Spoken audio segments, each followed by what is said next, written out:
Good evening and join all the students of class 11. Today we will study about real gas equation. So first of all we will try to learn about what is ideal gas equation. What is ideal gas? So here question comes, what is ideal gas? Ideal gas क्या है? What is ideal gas? Ideal gas क्या है? इसके definition को हम लोग देने के लिए जनरल गैस इक्वेशन का सहारा लेते हैं। तो जनरल गैस इक्वेशन है हमारा PV इक्वल्स टू nRT। इसमें सारे गैस इक्वेशंस मिले हुए हैं। कितने इक्वेशंस इसमें मिले हुए हैं? तो बॉयल्स लॉ इसमें मिला हुआ है, फिर इसमें आपको चार्ल्स लॉ मिला हुआ है, और फिर इसमें एक लॉ और मिला है Avogadro's law.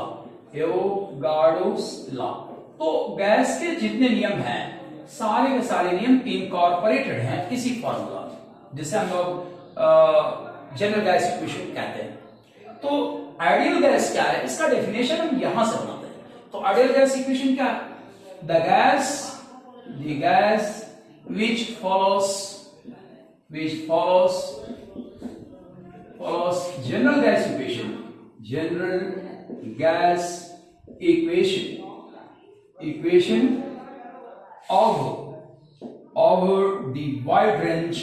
over the wide range of temperature and pressure.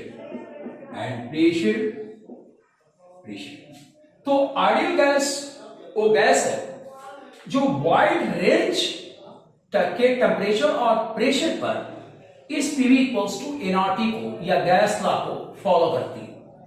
Generally अगर कहा जाए कि आइडियल गैस एग्जैक्टली कोई है या नहीं, तो हम लोग सीधा लिखेंगे there is no perfectly ideal gas.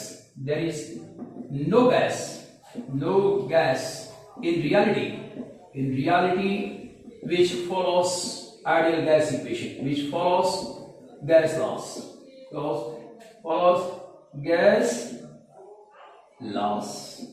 laws over the wide range of temperature and pressure, over the wide range of temperature and pressure,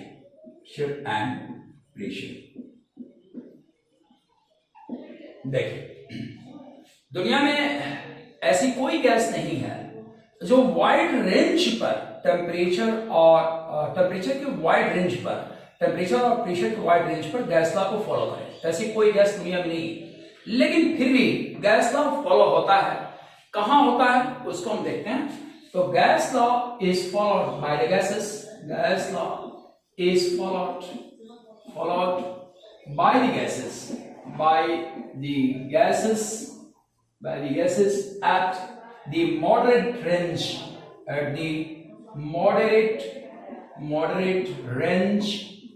of temperature and pressure। एक औसतन जो रेंज इसका बनता है, एवरेज रेंज जो बनता है प्रेशर का, टेम्परेचर का, उसमें लगभग सभी गैसें क्या करती हैं? आइडियल बिहेवियर देती हैं। लेकिन एग्जैक्टली आइडियल बिहेवियर की बात की जाए तो कोई ऐसी गैस नहीं है जो एग्जैक्टली आइडियल बिहेवियर दे। सभी गैसों में के साथ डेविएशंस हैं। लेकिन अब अगर हम कुछ बातों को नजरअंदाज कर दें, थोड़ी बहुत बातों को नजरअंदाज करें, तो गैस लॉ का जो पालन है वो मॉडरेट टेम्परेचर और मॉडरेट प्रेशर पर ही होता है। अब गैस का डेविएशन कहां खड़ा होता है ये हम लोग देखते हैं। तो गैस का जो डेविएशन खड़ा होता है वो होता है दो कंडीशंस में, दो पैरामीटर्स हैं, दो पॉइंट हैं जहां गैस अपने बिहेवियर को, गैस लॉ को फॉलो नहीं करती। यहां एक क्वेश्चन को बनाते हैं, क्वेश्चन के रिश्ते देखते हैं। What are the conditions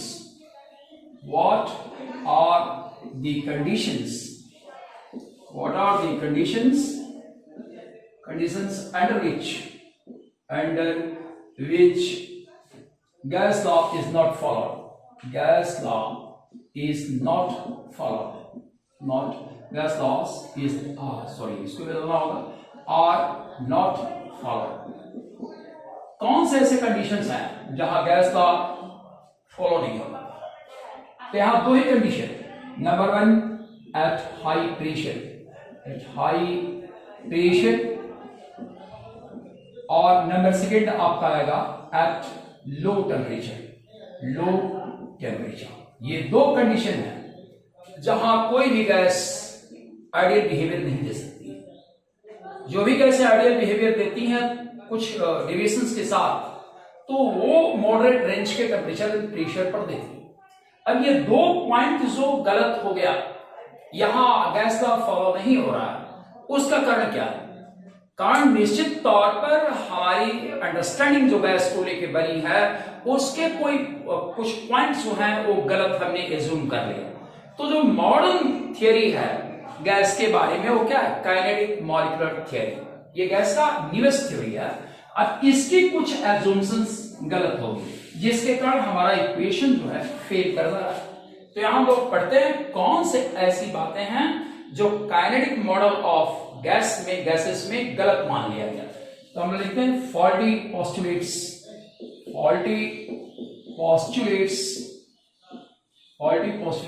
of kinetic molecular theory of gases. Kinetic molecular theory of gases में कौन सी बातें गलत मान ली गई?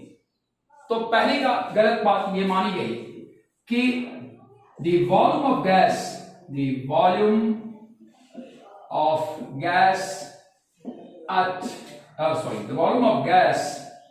is negligible in comparison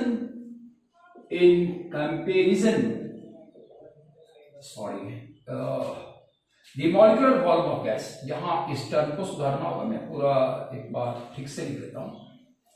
The molecular volume of gas, the molecular volume of gas is negligible in comparison to the total volume of the gas,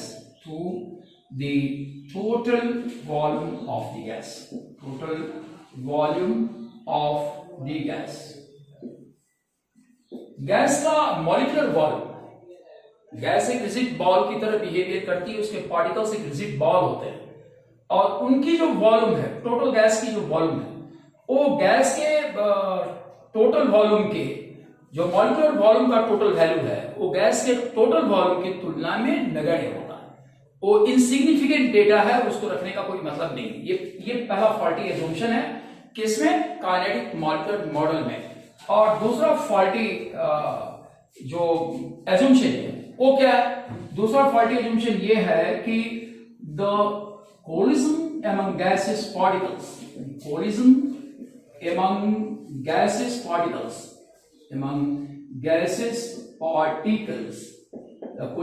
gaseous particles is perfectly elastic। अब perfectly elastic collision होता है, तो perfectly elastic collision में जो elasticity constant है E equals to 1। इसका मतलब यह हुआ कि when gaseous particles collide there is no loss in energy। इसका मतलब क्या है? फिजिकल सेंस इसका हम लोग पकड़ते हैं, तो फिजिकल सेंस ये है when gaseous particles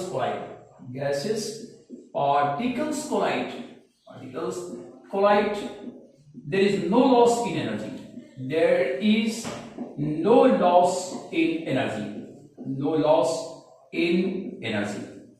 ये एजम्पशन ये भी गलत है। और तीसरी गलती इसमें जो हुई वो ये है कि there is no overall force of attraction among gases molecules. ये तीसरी बात। तीसरा जो एजम्पशन गलत था वो ये था कि the inter particle attraction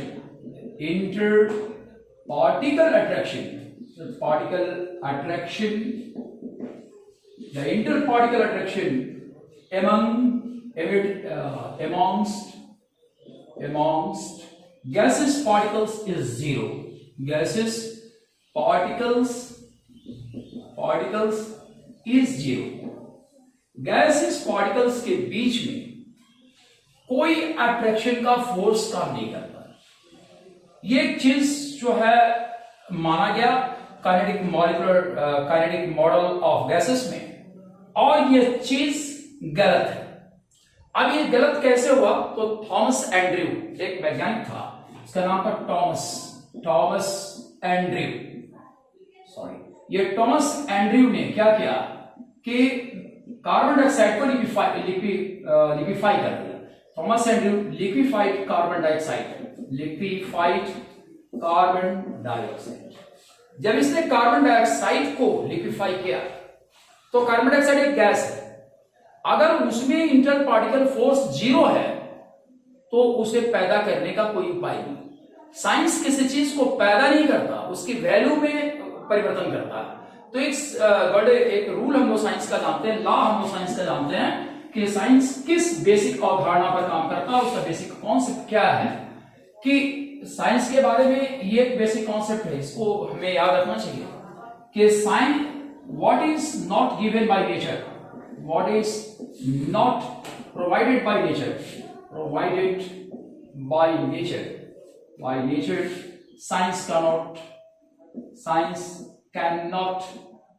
science cannot do it। Science वो नहीं कर सकता जो नेचर ने नहीं दिया। अब ये थोड़ा विवादास्पद कमेंट आपको लगता होगा, लेकिन बहुत गहरे में आप चिंतन करेंगे तो चीज नहीं मिलेगी। अगर फोर्स नहीं है तो साइंस फोर्स पैदा नहीं कर पाएगा, इसको ध्यान में रखना। If gases particles don't have any force, gases particles don't have any force,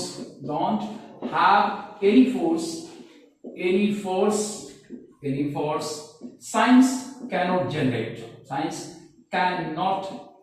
generate, science उस फोर्स को जनरेट नहीं कर सकता जो है ही, जो है उसी की वैल्यू को घटाना बढ़ाना साइंस का काम। ये नहीं कि जो नहीं है उसको हम जनरेट कर दें, ऐसा साइंस अभी तक नहीं आया। तो हम लोग इस बात को ध्यान में रखते हुए अब जो डेविएशंस आ रहे हैं वो क्यों आ रहे हैं उसको समझते हैं। अब रीजन ऑफ डेविएशन जो हमने पढ़ा कि डेविएशन आता है, deviation comes at high pressure and low temperature। Deviation high pressure और लो टेम्परेचर पर आता है, जो हमने ऑब्जर्व किया। तो क्यों आता है, वाई? अब इसके एक्सप्लेनेशन को हम लोग देखते हैं। जब हाई प्रेशर होगा और लो टेम्परेचर होगा तो वैसे कंडीशन में बॉयल्स लॉ को हम एक्टिव करेंगे। तो बॉयल्स लॉ क्या करता है, वॉल्यूम काफी घट जाएगी। Under the above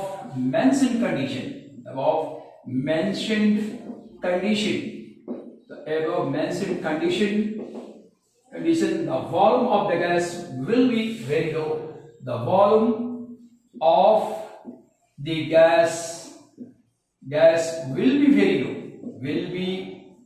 very low, and the kinetic energy of the gas will also be very low, and the kinetic energy of the gas will be very low। अब ये दोनों चीजें लो हो जाती हैं। जब हाई प्रेशर और लो टेम्परेचर की आप बात करोगे तो वॉल्यूम क्या होगा, बहुत कम हो जाएगा। और जब वॉल्यूम बहुत कम हो जाएगा तो इस जगह पर मॉलिक्यूलर वॉल्यूम माने रखने लगता है। तो यहां जो मॉलिक्यूलर वॉल्यूम है वो क्या है, सिग्निफिकेंट हो जाएगा। तो पहली चीज हम लिखते हैं, under such a condition molecular volume becomes meaningful. Under such a condition molecular volume becomes significant। अब ये सिग्निफिकेंट हो रहा है, अगर आप इसको हटाते हो तो डेटा पर असर पड़ेगा, क्योंकि एक तो पहले वॉल्यूम कम है और मॉलिक्यूलर वॉल्यूम जो क्या है, मॉलिक्यूलर वॉल्यूम आपका इस कंडीशन में काउंट होगा, क्योंकि बड़ी छोटी राशि से आप मॉलिक्यूलर वॉल्यूम को कंपेयर कर रहे हैं, तो इसलिए मॉलिक्यूलर वॉल्यूम यहां माने रखती है। तो अब हम लोग क्या करेंगे, we should change in the volume term. so correction is needed in volume term। अब वॉल्यूम टर्म में आपको करेक्शन करना पड़ेगा। जो वॉल्यूम आपने माना है वो वॉल्यूम क्या है, ज्यादा है। इसलिए ज्यादा है कि उसमें आपने मॉलिक्यूलर वॉल्यूम को घटाया नहीं है, इसलिए करेक्टेड वॉल्यूम क्या होगी? तो करेक्टेड वॉल्यूम हम निकालते हैं, करेक्टेड वॉल्यूम हम लोग यहां निकालते हैं, that is what? V minus N D. V आपका वॉल्यूम है जो हमने माना है, PV इक्वल टू nRT का वॉल्यूम है V। ये कहां का वॉल्यूम है? तो PV इक्वल्स टू nRT। ये जो फॉर्मूला फंक्शन कर रहा है ये V यहां है, इसको आप नहीं घटाएंगे तो डेविएशन इसमें खड़ा हो जाएगा। n क्या है यहां? n नंबर ऑफ मोल्स है, नंबर ऑफ मोल्स है, और V क्या है? V एक कांस्टेंट है, और इसे हम लोग मॉलिक्यूलर वॉल्यूम भी मान सकते हैं। मॉलिक्यूलर वॉल्यूम है एक मॉलिक्यूल का, ठीक है। तो ये करेक्शन करना आपके लिए जरूरी हो गया। अब हम लोग प्रेशर टर्म को देखते हैं। तो प्रेशर टर्म को अब हम अगर देखने की कोशिश करें तो प्रेशर क्या होगा, प्रेशर पर क्या असर होगा? तो प्रेशर जो है आपका उस कंडीशन में जो प्रेशर है वो प्रेशर को हम लोग देखते हैं। प्रेशर क्या है? Collision of gases particles. Pressure is collision of gases particles, collision of gases particles against the wall, against the wall। अब वॉल से इसका टक्कर जितना होता है वो प्रेशर बनाएगा। तो यहां जो प्रेशर बन रहा है, अब इसमें मॉलिक्यूलर इंटरेक्शन काम करने लगेगा, क्योंकि वॉल्यूम क्या है? Volume is very low. इसका वॉल्यूम क्या है? बहुत कम है। और काइनेटिक एनर्जी क्या है? Kinetic energy is very low. Kinetic energy इसकी क्या है? वेरी लो है। तो ऐसे कंडीशन में जब पार्टिकल टकराने जाएगा तो उस कंडीशन में क्या होगा? वो अट्रैक्शन फील करेगा, मॉलिक्यूलर अट्रैक्शन फील करेगा। तो यहां क्या? Molecular attraction will generate, molecular attraction will be felt by the gases particles. Molecular attraction will be felt by the gases particles। the gases particles जो है वो मॉलिक्यूलर अट्रैक्शन फील करेगा, और इसके परिणाम स्वरूप जो प्रेशर है वो क्या होगा? ड्रॉप कर जाएगा। तो प्रेशर ड्रॉप्स हियर। अब यहां जो प्रेशर है वो प्रेशर ड्रॉप करेगा, प्रेशर ड्रॉप्स हियर। लेकिन हमने प्रेशर को ड्रॉप कंडीशन में नहीं लिया है, हमने उसको ऐसे लिया है। तो यहां हम लोग प्रेशर को क्या करेंगे? बढ़ाएंगे। तो करेक्शन इन प्रेशर, तो करेक्शन इन प्रेशर हम लोग करेंगे, इसका करेक्शन इन प्रेशर। आप इसके प्रेशर टर्म को हम लोग करेक्ट करेंगे तो क्या मिलेगा? P plus N square A upon V square. ये प्रेशर टर्म इसका करेक्ट हुआ। n नंबर ऑफ मोल है, a जो है मास ऑफ गैस है, और v टोटल वॉल्यूम है। तो इस प्रकार से जो रियल गैस इक्वेशन है वो क्या मिलेगा आपको? See here the real gas equation हमको क्या मिल रहा है? That I'm writing here van der Waal gas equation और real gas equation।